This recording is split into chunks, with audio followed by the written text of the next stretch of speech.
fundamentalmente a las empresas. Les pongo un ejemplo.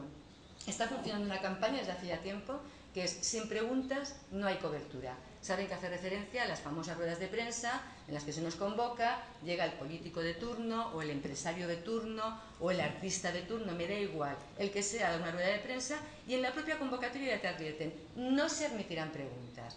Muy bien, frente a eso yo creo que lo ético y lo deontológico es decir, diga, pues usted no me va a dejar que le pregunte, que es mi trabajo, yo me quedo en la redacción, usted mándeme su nota de prensa y ya decidiremos si la publicamos o no.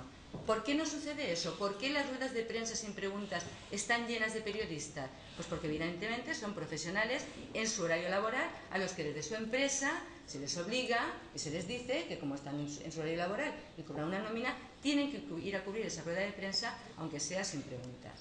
Por tanto, insisto, el código ético sí para los periodistas, yo estoy a favor y deontológico, pero sobre todo para las empresas. Yo no me quiero alargar muchísimo más porque además han falta por hablar Julio y porque creo que lo interesante aquí va a ser el debate que tengamos a continuación, pero solamente vuelvo a insistir, yo sí estoy a favor de un código ético y deontológico, pero no sirve de nada ese código ético y deontológico si los periodistas no tenemos detrás empresas serias y solventes desde todos los puntos de vista que estén dispuestas a asumir también esos códigos éticos y deontológicos. Gracias. Bueno, pues gracias, Amparo. Ya lo saben, la precariedad no es de hoy, pero bueno, yo creo que en fin, no se les escapa a quienes están aquí porque están relacionados con el mundo de la comunicación y efectivamente hablemos de la ética de las empresas. Seguramente tú como director a lo mejor tienes algo que decir después. Bueno, Julio Monreal sí es subdirector de Levante. Cuando quieras. Bueno, buenas tardes. Lo primero, quiero agradecerles la presencia, no la invitación, y trasladarles el agradecimiento del director de mi periódico, Ferran Belda, que por motivos de agenda no ha podido estar y me ha pedido que le represente a él y al diario. Un abrazo y un saludo para todos los organizadores y los asistentes. Bueno, tengo dificilísimo empezar a hablar después del la vibrante intervención de mi Amparo. Ya me conoce, yo soy así. Ya la conozco, exacto. Esto ha sido una encerrona, tenía que haber hablado la última y así no me habéis dejado a mí una intervención difícil, ¿no? Yo voy a empezar por donde ella terminó.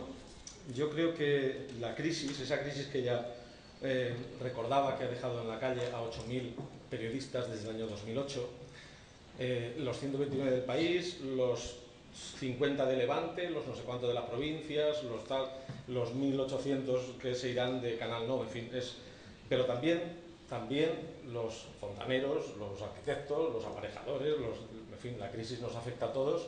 Y yo quiero confesar que soy poco corporativista, soy de la FAPE, soy de la Unión, pero soy muy poco corporativista, seguramente como la mayoría de las personas de mi gremio, ¿no? Y eso lo vemos cuando toca asociarse, cuando toca federarse, que lo sabe bien la presidenta de la federación. Y me duele el paro en los más próximos, tengan el oficio que tengan, ¿no? Pero por centrar un poco el asunto en nuestro faena, esos 7.000, esos 8.000 trabajadores que se han quedado por el camino, por una crisis económica, ya hemos hablado de ella en foros, una crisis económica general y una crisis propia de los medios de comunicación, especialmente de los periódicos, que son los que están aquí representados en esta mesa. La crisis económica, la crisis que ha hecho que la publicidad desaparezca porque la actividad económica está muy mermada, nos ha dejado desnudos ante nuestros lectores. La publicidad se ha fugado de las páginas de los periódicos y, como muy bien recordaba Consuelo Reina, que está aquí presente en un artículo publicado la semana pasada, pues nos ha puesto en evidencia el abismo que empieza a haber entre los lectores, los ciudadanos, no los lectores, sino los ciudadanos y los medios de comunicación tradicionales. Da la casualidad, como decía Luis María Mirón, que todos los avances tecnológicos que se producen, y yo llevo años, no tantos como otras personas que están en la sala, pero sí años en este oficio, todos los avances tecnológicos lo único que han hecho ha sido complicar el trabajo de los periodistas, darnos más faena. Mientras en todos los ámbitos la tecnología quita faena al trabajador, en el periodismo nos la da. Nos obliga a editar los artículos, a editar las cartas, a titular nosotros. Un montón de faena que yo no hacía cuando entré en esta profesión hace 30 años, pues ahora tengo que hacerla. Y ahora tengo que estar pendiente de mi Twitter, de mi Facebook, de mi correo, de mis ordenadores, de mis teletipos, de mis programas de ordenador para editar textos y de todo lo que depende funcionalmente o orgánicamente de mí. La tecnología nos ha cambiado, pero yo creo que nos ha cambiado, como decía Luis María, no nos ha cambiado precisamente a mejor, se ha hecho más exigente con nosotros, nos ha desnudado, como decía, ante los ciudadanos. Y en relación con el poder que da nombre a esta mesa, yo creo que el poder fue en su día un cuarto poder, pero cada vez tenemos menos poder. Los medios de comunicación cada vez tenemos menos poder. Ese poder se ha trasladado a los ciudadanos, se está trasladando poco a poco, porque si un día los periódicos fueron imprescindibles, marcaban la agenda social, establecían de qué se hablaba en las emisoras de radio a las 9 de la mañana o a las 8 de la mañana, también establecían qué temas eran el menú informativo de las 3 de la tarde. Ahora nos encontramos con que nos pensamos que todo el mundo habla de lo que nosotros hemos publicado y no lo sabe nadie. No lo sabe nadie porque hay dos vidas paralelas. Hay una vida paralela ciudadana, que es la que se desenvuelve en Twitter con millones y millones de seguidores, y una vida nuestra, casi íntima y privada, de los periódicos, que vivimos en nuestra propia burbuja y nos creemos que todo el mundo participa de nuestro ámbito y de nuestras preocupaciones, y resulta que sale uno a la calle a preguntar y nadie habla de lo que uno está en el afán. Ese poder, yo creo que hemos tenido una buena muestra en este último año social y político que vivimos en España. El 15M, que nació hace un poco más de un año y medio aproximadamente, inicialmente fue incluso despreciado por los medios de comunicación tradicionales. Eran un montón de peludets en las plazas, por allí, que digamos que ensuciaban con sus colchonetas y sus trapos viejos los espacios públicos, y ahora resulta que de ese movimiento, una hijuela de ese movimiento, que es la coordinadora Stop Desahucios, ha conseguido que después de año y medio de desahucios, el gobierno y la oposición estén reunidos en este momento, esta tarde seguramente, para dar una resolución a 400.000 desahucios en los últimos años y 200.000 más de previsión en los próximos meses. Esas indicaciones, esas manifestaciones de poder se han establecido a través de canales que nada tienen que ver con la prensa. La prensa ha sido una espectadora, a veces incluso hostil y muy remirada, de ese fenómeno que se producía en las calles y sobre todo en los medios de comunicación virtuales, en los foros, en Twitter especialmente, y en los grupos de discusión que se establecían. Yo decía que cada vez tenemos que ser, esa tecnología nos obliga a ser cada vez más exigentes, tenemos que ser antenas, porque lo que no podemos perder de vista es que nos dirigimos a una sociedad de la que tenemos que ser espejo. El medio de comunicación es un canal de comunicación, pero también es un espejo social. Si la sociedad está enfurecida, el medio de comunicación deberá reflejar esa furia, ese endurecimiento, aunque sea con los tamices que Julián indicaba, de suavidad, de guante, de amortiguación, porque tenemos una obligación, una responsabilidad social, que no tienen muchos de los agentes que están en las calles y en las plazas. Perdón.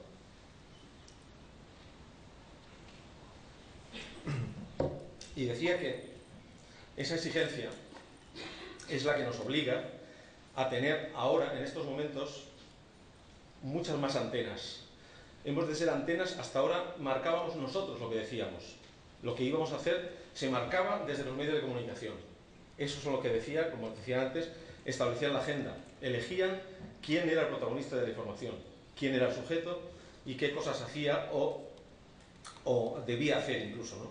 Ahora ese sujeto se ha independizado y nosotros, los periodistas, hemos de tener en cuenta que debemos seguir a esa gente. Si queremos no perder el contacto completamente en un mercado informativo del que dependen incluso nuestros puestos de trabajo, hemos de seguir a esa sociedad siendo reflejo de sus preocupaciones, de sus inquietudes, incluso de sus tecnologías. Y ahí nos viene el principal problema. En las tecnologías nos estamos matando nosotros solos, en esa tecnología, por no haber visto a tiempo que debíamos acompañar a esa sociedad donde esa sociedad quería ir.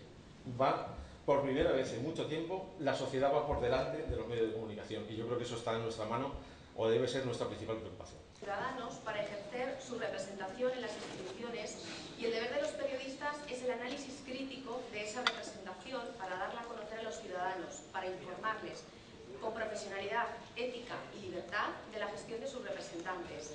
Los políticos deben cumplir una serie de requisitos para acceder al gobierno, una formación y experiencia profesional adecuados para las gestiones que van a llevar a cabo y la responsabilidad que ello implica.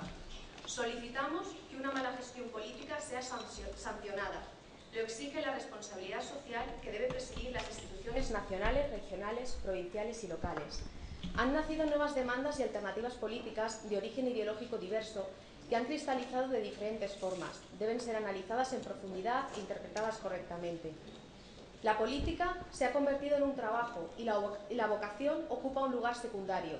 El periodismo también es vocacional y no debe perder su sentido. Cuando lo pierde, el periodista se convierte en mercenario. El periodismo profesional resulta más necesario que nunca y no puede ser sustituido por el llamado periodismo ciudadano. El periodismo profesional tiene, entre otras tareas, la de explicar, la de contextualizar la realidad a la opinión pública y la de vigilar al poder. Los partidos políticos deben buscar el consenso y el pacto en temas fundamentales. El ciudadano exige explicaciones coherentes, posturas de entendimiento y unidad de criterios. Los conflictos entre políticos no favorecen la credibilidad y la confianza en la política. Las campañas electorales deben ser replanteadas. El ciudadano percibe la cercanía con la política en la medida en que participa en la misma. Se necesitan nuevos líderes en la política y en los medios de comunicación, capaces de gestionar con creatividad e innovación esta crisis de valores. Consideramos que la actitud ante la realidad es el espejo del liderazgo y este se genera con convicciones, ejemplaridad, credibilidad y coherencia.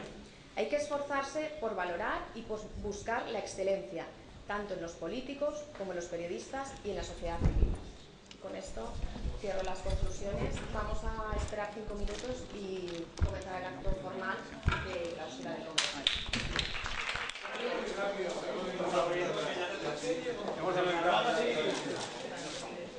Presidente, muchísimas gracias. Edra González, presidenta de FAFE, Federación de Asociaciones de la Prensa de España. Muchísimas gracias por apoyarnos tanto. Como debe ser. Presidente, nos han cogido a traspuerta.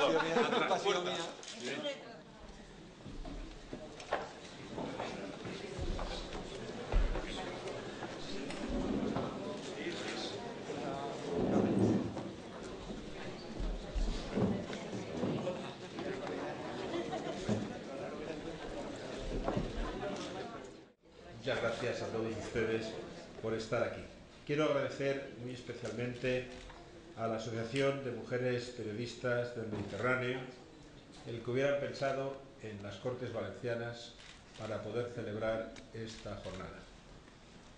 Las Cortes Valencianas son y deben de ser cada vez más un foro abierto, un foro de debate, un foro de cambio de impresiones y por lo tanto que los medios de comunicación, que las mujeres periodistas del Mediterráneo pensaran en este lugar para poder tener un día, una jornada que esta mañana tuvo el vicepresidente don Alejandro Fondemora, inauguró en la primera hora de la mañana y que por lo que he podido seguir todas las mesas redondas que han tenido pues han sido importantes, de un calado profundo y esto al final hace bien a la sociedad, que es lo que desde un foro como este nos corresponde.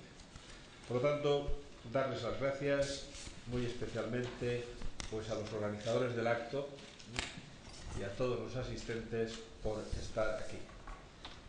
Sin más, vamos a proceder al acto de clausura de este segundo Congreso Nacional organizado por la Asociación de Mujeres Periodistas del Mediterráneo sobre la comunicación política y las políticas de comunicación. Y para ello tiene la palabra la presidenta de las Mujeres Periodistas del Mediterráneo, doña Marosa Montañés. Molt honorable president de la Generalitat, gràcies per su presencia. Molt excel·lent president de les Corts Valencianes, gràcies por sentirnos en casa. Doña Elsa González, presidenta de FAPE, gracias por defender la profesión y por contar con mujeres periodistas del Mediterráneo. Excelentísima y magnífica rectora de la Universidad CEU Cardenal Herrera, gracias por vuestra colaboración. Autoridades regionales, provinciales, municipales, locales y querido comité científico.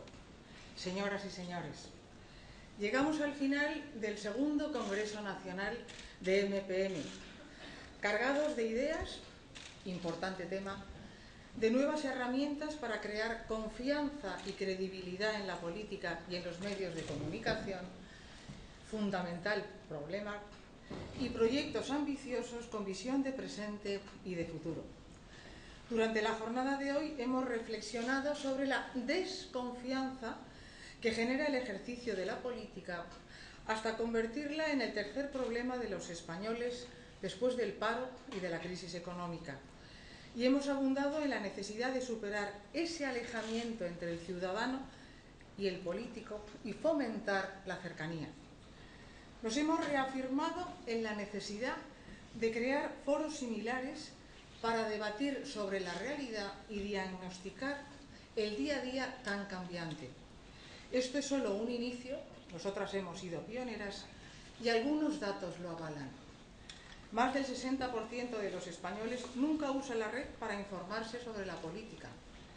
Casi un 21% de las secciones de política en los diarios impresos lee la política en los diarios impresos y un 36% no lo hace nunca. Un 40% no entiende de política y un 45% desconfía de la política. Y España, el último dato, es el país con más políticos de Europa, seguido de Italia y de Alemania. Richard Kapuscinski decía que el periodista debía abandonar este oficio si no le importaban los demás. Y Tolstoy, el gran Tolstoy, escribió: todos piensan cambiar el mundo, pero nadie piensa en cambiarse a sí mismo. Durante este congreso nos hemos cuestionado muchos temas, conscientes de la urgencia de la democracia por contar con mejores periodistas y con mejores políticos. Por ejemplo, hemos debatido el papel que debe jugar la sociedad, que demanda mayor protagonismo en la política y en los medios y exige políticos cada vez más vocacionales. También nos hemos preguntado qué tipo de instrumentos y mecanismos independientes podrán crearse para asegurar la transparencia y control de la gestión pública y del control político de los medios de comunicación. ¿Qué cambios se deben llevar a cabo a través de los partidos políticos o en el seno de los partidos políticos para recuperar su lugar como gestores